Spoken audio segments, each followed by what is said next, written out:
Now, you know, those people you've just been listening to, chanting the sutras on Koyasan, which is the sort of ultimate center, retreat, inner sanctuary of Japanese practice of Vajrayana, Mahayana Buddhism, are a bunch of boys who are just like American college boys who play football, and they haven't the faintest idea what they're doing. Not today. They're doing this because their fathers have sent them there. Their fathers own temples, and they've got to carry on their father's tradition, because after all, the family business has to go on. And they have no more idea what this is all about than the man in the moon. And you and I can sit here, and we could get swinging with this music, we could dance to it, and we could go very far out on it, which was what you were originally supposed to do. And for them it's a chore. It's a thing you have to get up for at 5 o'clock in the morning, and you have to memorize all this, and you have to get it exactly right and do it. And they've completely forgotten what it was all about. But it was originally there.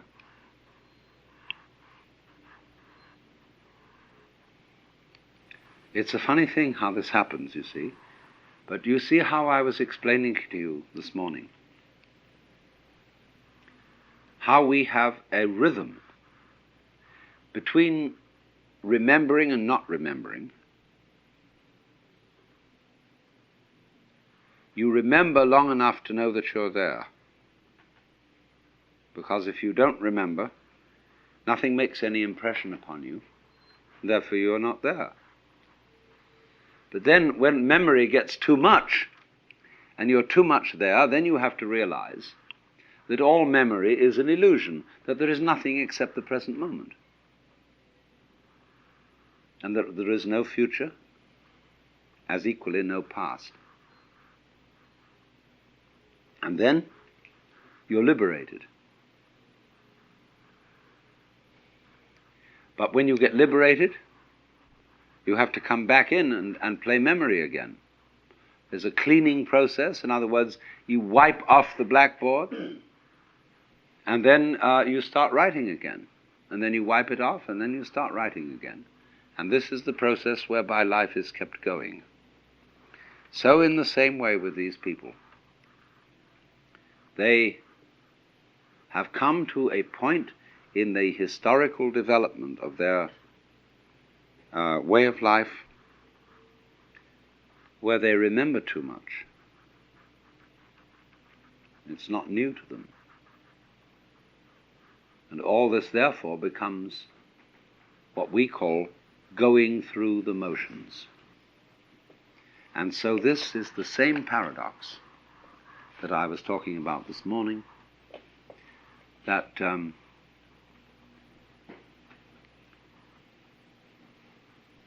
the echo, which is memory,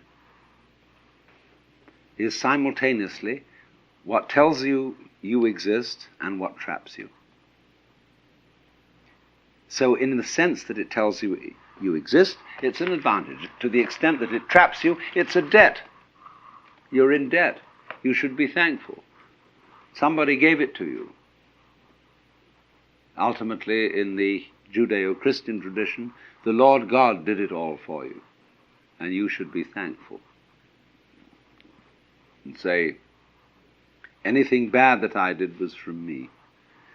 Dear God, anything good that I did was from you. You see? What a marvelous mix-up that is. But all I'm saying is this: there is a point in all this development where you have to say to people, please come off it. In other words, these boys here in Koyasan, I was aching to know enough Japanese to say to them, do you realize what a great thing you have here? couldn't you possibly enjoy it for a few minutes? And let's get together and all join hands around here and go through this again, these sutras, and really make it. So I'm talking, you see, about the same process of what has been called flip-flopability, whereby we switch from one attitude to another, one situation to another, and this pulse switch situation is the very nature of existence. That's why your heart does that. That's why all sounds, all light, everything is going bloop, bloop, bloop, bloop, bloop, bloop. See? And so because of that bloop, you know you're here. Well, now, I've been trying to show how this game has its own inner meaning. So finally, we've got to come round to one form of Mahayana that I haven't really discussed at all to complete the whole scene, which is what is called the School of the Pure Land. And this is the most popular form of Mahayana Buddhism in the Far East.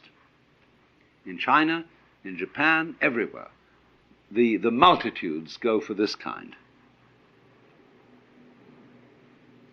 And it's all under the presiding image of one of those Jnani Buddhas called Amitabha, whose name means boundless light, and who is a sort of a subdivision or aspect of Mahavairocana, who is the great Sun Buddha, and is therefore probably derived historically from Ahura Mazda, from Persia, the great sun god of the Mazdaeans and the Parsis. But although that may have been what set it all off, it has been greatly transformed by being canalized through Buddhism. Now, you have all seen photographs of the Buddha at Kamakura, the Daibuts, that enormous bronze figure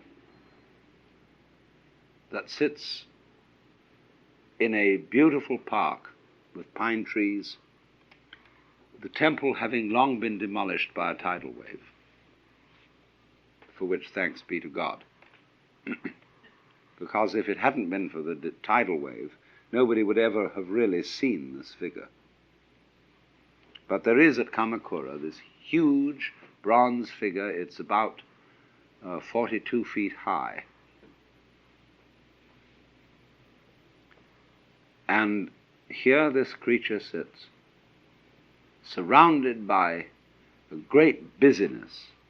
Thousands of school children are all the time on tours, streaming by, photographers, people selling this, that, and the other, souvenirs, exhibitions of dwarf trees and everything, are all going on around. And here this thing sits and looks down forever. And nothing can hush it.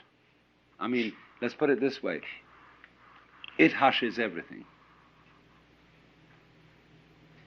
That no matter how much turmoil of children, etc., is going on in this park, this huge face presides over everything.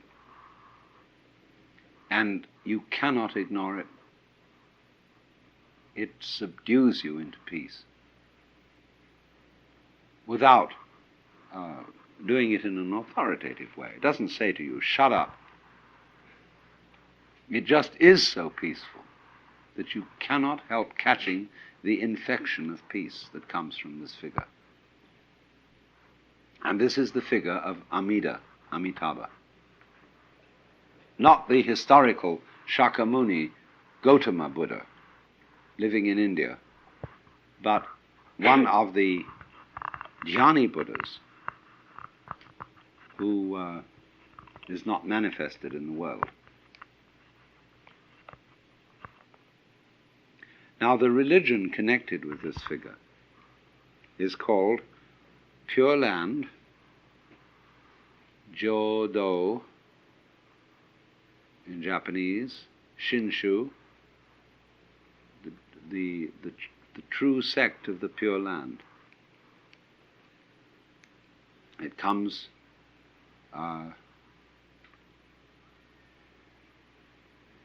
again, the origins are always in India, but the Japanese, under the genius of Honen and Shinran, who were medieval Buddhist saints, developed their own special variety of it. And this is a very strange religion, because it takes its basis as follows. We are living now in the most decadent period of history. That's what they say. And this comes back from the Hindu idea that this is the Kali Yuga. This is the end of time, where everything is completely fouled up. And this started in about 3000 BC. February the 23rd, 3023 BC, the Kali Yuga began. And it's got to last yet for 5,000 years. And then everything will fall apart. The universe will disappear out of sheer failure. So that now, nobody can be virtuous.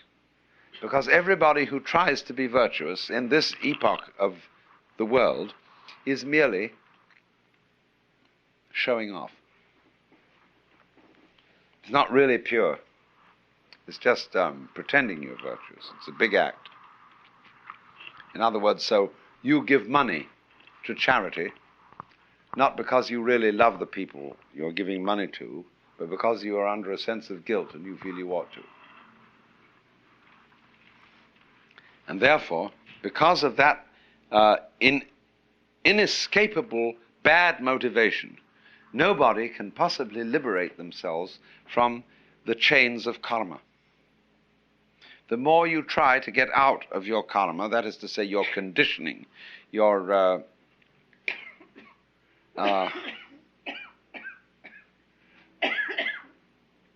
bondage to your past, the more you simply get yourself involved in it.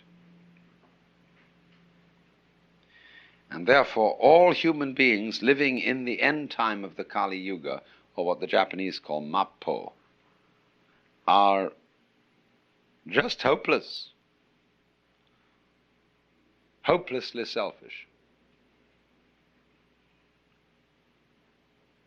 So in this predicament, you cannot rely on jiriki, that means your own power, to get out, to get liberated from self.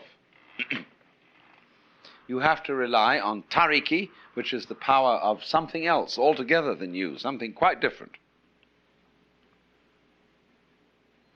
So in the Jodo Shinshu sect, the tariki, the other power, is represented in the form of Amitabha, or Japanese say Amida, this great beneficent Buddha figure who everybody loves. And he's so strangely different from any kind of authoritarian God figure that we have in the West. Amida doesn't bombinate. He sits there serenely, quiet.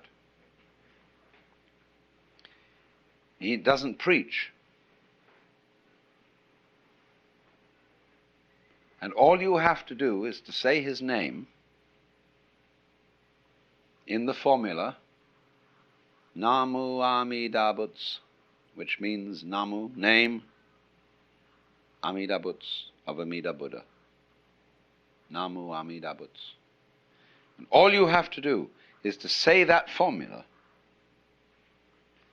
and after death you will be reborn in a special paradise called Sukhavati, which is Jodo, the Pure Land, where becoming enlightened is a cinch. It has none of the difficulties surrounding it that we have in our ordinary life today. Everybody born in the Pure Land is born in the inside of a lotus. There's a huge lotus pond in front of where Amida sits with all his attendants. And the lotuses come up and they go pop, as the bud breaks. And every time it goes pop like this, there's a new little being in there who is somebody who said the formula Namo Amida Buddhas. And those are human beings who are now sitting on lotuses like Buddhas. And you should see, you go to Koyasan, and they have a great painting there in their museum of what it's like to arrive there. They have a huge panorama of Amitabha and all his attendants, and especially the Apsaras. And she looks at you with lovely, longing eyes. And so, this is welcome to Amida's paradise, where you will all sit on lotuses and be Buddhas without any difficulty. But the point is, all you have to do to get there is to say Namo Amida Buddhas. You don't even have to believe that it works. Now that is the religion of most Japanese Buddhists, believe it or not. In other words, if you really get this and feel that that's really going to happen to you, you'll be grateful and you'll try to help other people and be a bodhisattva and so on, and be generally helpful around the scene. But the whole idea is that you cannot do it by your own effort. And if the moment you think you can do it by your own effort, you're a phony.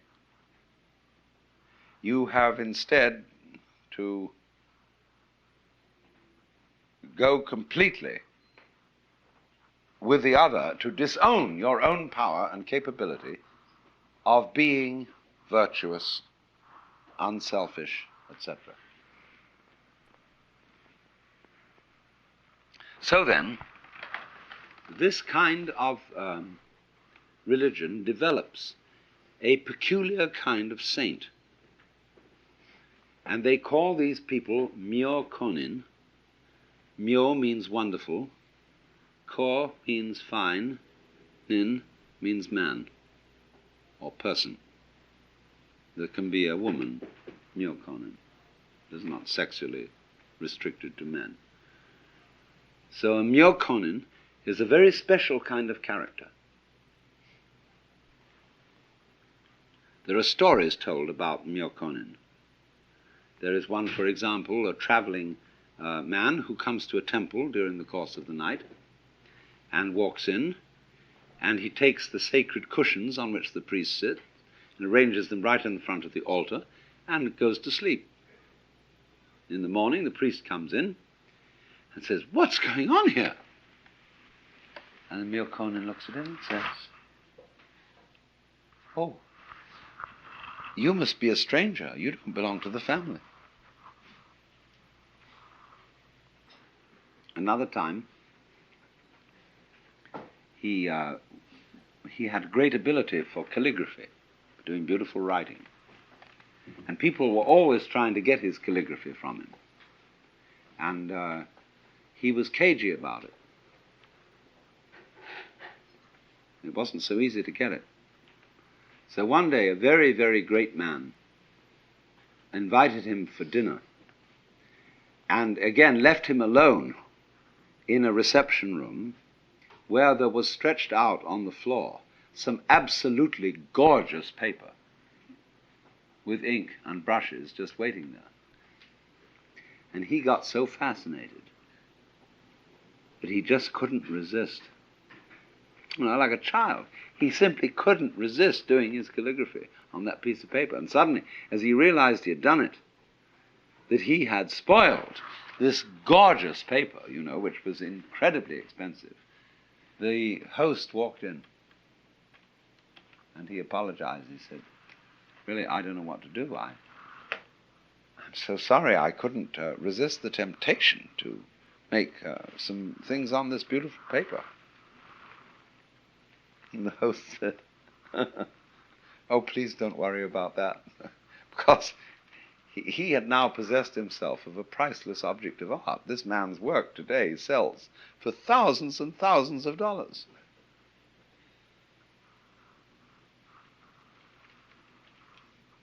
So this is the spirit. I'm telling these anecdotes to try and illustrate the spirit of what's called a myokonin. Somebody in the swing of realizing that all the very great thing in life is not your own doing. That it comes from the side of things, the flip, in other words, of experience that you call other. There are some people, you see, who believe it comes from the split in experience you call yourself. That's the Jiriki people. The Tariki people believe it comes from the other. But now what happens is this. When you penetrate deeply into the doctrines of the Pure Land school, the simple people believe that there really is Amitabha Buddha sitting on his golden lotus surrounded by all those apsaras. Exactly from Japan, 108,000 miles to the west, there is a paradise where all those people sit and where you will be reborn when you die. And the simple priests of the sect in the country villages today still insist that that's what you should believe.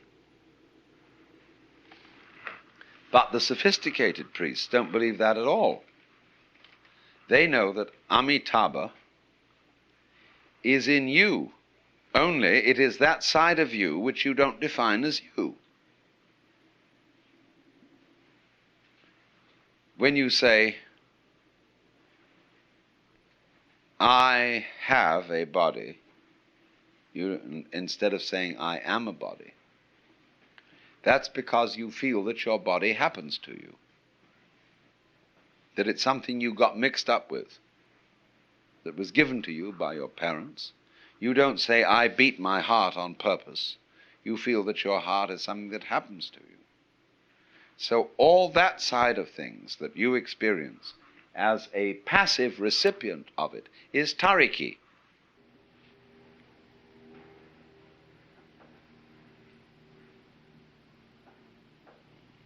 But in all this, who are you? Who is the recipient of these gifts? Don't you see that self and other go together?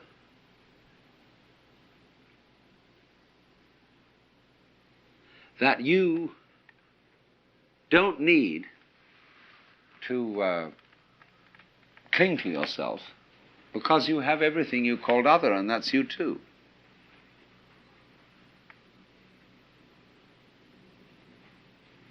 That if you, but you only realize this if you explore it. If you go to an extreme. So you can go to the extreme by pursuing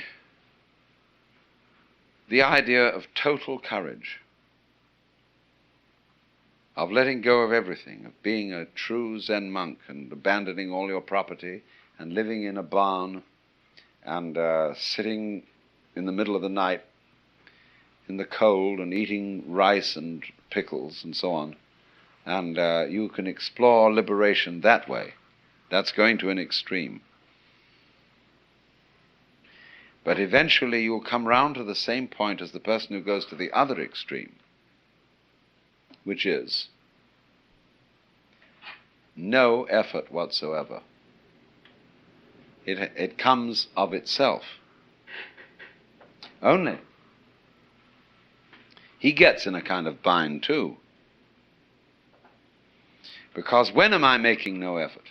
Even if I say Namu Amida Butsu, I'm doing something about it. Now, I've got to stop saying this Namu Amida Butsu. Saying Namu Amida Butsu is so easy, but it's still a little bit work.